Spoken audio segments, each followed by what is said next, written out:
Okay, happy Wednesday racing, bayang karerista. Shoutout lang tayo saglit, no? Happy racing kay Boss Ronald Susim at happy racing na rin kay Boss Glenn Santamaria at kay Boss Neil Santamaria. Okay, so Wednesday racing tayo, June 24, 2026 at dati nga isa sa pinakaabangan petsa yan, no? Araw ng Maynila at ngayon nga regular racing schedule na lang tayo. At yun nga, no, Wednesday racing, 7 karera, start time 5:30 ng hapon. Simulan na nga natin yung mga giya natin. Okay, race number 1 tayo. Start ng winner take all, 3-year-old and above maiden race placers. Distansya 1,200 meters. Pressures natin dito, kalahok numero 7, sterling pounds. J.A. Pastoral yung re-renta dyan. At pag nakaraan, tingin ko hindi lang binigyan to, no? At pag nilabas ng connection ngayon, tingin ko malaki panalo. So first choice natin yan, numero 7, sterling pounds. Second choice, kalahok numero 4, Bossing Ray. Gagabayan naman yan ni Chris Garganta. At nakaraan niya, medyo nagpakita na ng inam yan. So second choice natin yan.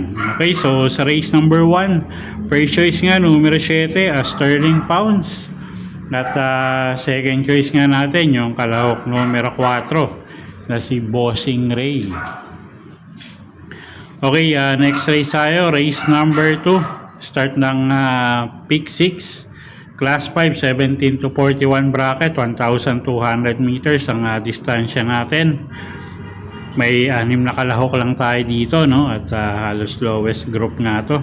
At single na nga natin to, yung kalahok numero 3 na si National Treasure. Lester F. De Jesus yung re-renta dyan. At tingin ko siya na yung pinaka-consistent tumakbo dito, no? At siya nga yung single na natin. Kung gusto nyo pang protection, tingin ko yung pwede yung numero 2 na si Shadow of Sipokot. Okay, so sa race 2, first choice single nga natin, kalahok numero 3, National Treasure. Kung gusto nyo pang protection, pwede yung numero 2 na si Shadow of Sipokot. Okay, race number 3 tayo. Class 4, 42 to 56 bracket, 1,200 meters ang distansya, start ng peak 5. 8 kalahok tayo rito. First choice natin dito, yung kalahok numero 7 na si Angelic Boom. RM Garcia yung re-renta dyan. At pag nauna, tingin ko may panalo, no? At siya nga yung first choice natin. Second choice, kalahok numero 8 na si Catania. RC Baldonido yung re-renta dyan. Ito gamay ni RC Baldonido at pwedeng isunod sa unahan agad yan.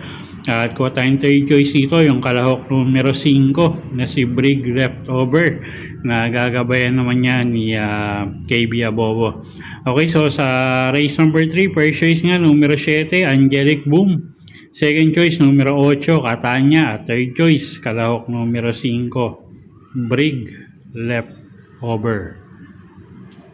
Okay, race 4 tayo, class 5, 17 to 41 bracket, 1,200 meters ang distansya, start ng peak 4. Okay, medyo nalalamangan tayo dito, kalahok numero 6, Heart of Steel, pati dilema yung re-renda, medyo may buenas pa yung hinete, no? At siya nga yung first choice natin, although galing sa bakasyon, tingin ko medyo mababa si Kabayo. At first choice nga natin yan, medyo lamang, no? Second choice natin yung kalahok numero 4 na si Laguna de Bay. AR Ramos naman yung sasakay dyan. Gamay din ng hinete yan. Okay, so sa race number 4, first choice nga, kalahok numero 6, Heart of Steel. Medyo nalalamangan nga tayo dyan. At second choice nga natin dito, yung kalahok numero 4 na si Laguna de Bay. Okay, race number 5 tayo, class 4, 42 to 56 bracket, 1,200 meters ang distansya. Okay, first choice natin dito, yung kalahok numero 1, couple entering Angel Empire at 1A, Easy Way. JR De Ocampo at Jan Alvin Guse yung re-renta dyan sa couple entry na runners na yan, no? Second choice natin yung kalahok numero 8 na si Jack 14. Gagabayan naman yan ni Jeff Bakaykay. Maganda post position yan. Isang matuling kalahok. At siya nga yung second choice natin. At kuha tayong third choice dito. Kalahok numero 3. Grand Majesty. Nagagabayan naman ni A.R. Villegas. Okay, so sa race number 5, first choice nga, numero 1, couple entering Angel Empire at Easy Way.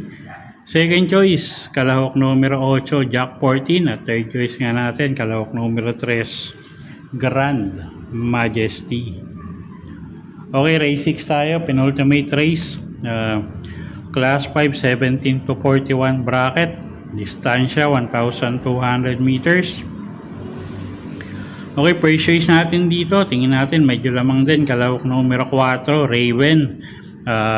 May pilapil yung re-renta dyan. At nakaraan nga, mainam yung huling ikinilos nito. Huling itinakbo niya. So, tingin natin, mag-uumento pa si Kabayo. At medyo may kababaan pa rin siya sa grupo, no? So, medyo nalalamangan tayo dyan. Second choice natin, yung kalahok numero 7 na si Golden 8. Nagagabayan naman ni Pabs M. Cabalejo. Okay, so sa race 6, first choice nga natin, kalahok numero 4, Raven. At second choice, kalahok numero 7, Golden 8. Okay, race number 7 tayo. Last and final race for the day. Class 5, 17 to 41 bracket. Distansya natin dito, 1,200 meters. Okay, first choice natin dito, no, yung kalahok numero 5 na si High Society. Alison Pabilik yung re-renta dyan. At ewan ko ba't napunta sa dito sa grupo na to, no? At masyadong mababa. At siya nga yung first choice rin natin, kalahok numero 5, High Society. Medyo lakasan na lang natin yung pakiramdam natin dito. Kilala nyo naman yung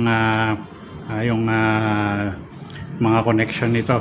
Okay, so first choice natin yan, numero 5, High Society. Second choice, kalahok numero 6, H.E. Halley. AP Asuncion naman yung sasakay dyan. At third choice natin dito, yung kalahok numero 3 na si Rule the World. Gagabayan naman ni Charles A. Reyes. Okay, so sa race 7, first choice nga, numero 5, High Society. Second choice, kalahok numero 6, H.E. Halley. Third choice nga, kalahok numero 3, Rule the World. Okay, so yun po yung mga giya natin para sa araw ng Miyerkules, June 24, 2026. Sana po yung makatulong sa pagpili nyo ng mga tatayaang kabayo. Inuulit ko po, kayo pa rin po masusunod kung saan nyo itataya yung pinagpaguran yung pera. Good luck po at happy Wednesday racing, bayang karerista.